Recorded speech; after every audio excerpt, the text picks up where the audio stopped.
Hey guys, in this video I'm going to show you how to delete or close your eToro account. First of all, go to the eToro official website and then sign in with your account.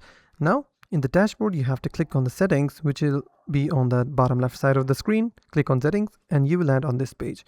Here you have to click here to close your eToro account, and then it will ask you, tell us why you are leaving. Then you have to select any option which suits you the best and then click on continue. And then it will ask you more questions like why you're leaving. Select the appropriate questions or answers according to your situation, and then again click on continue. Now in the final step, they will ask you whether you want to keep your account open or click on confirm to permanently delete, which the process may take up to 3 days. Simply click on confirm, and after 3 days or whenever, you will receive an email to your registered email address, which means your account is closed completely. And that's simply how you can delete or close your eToro account. If you found this video helpful, please hit the like button and don't forget to subscribe.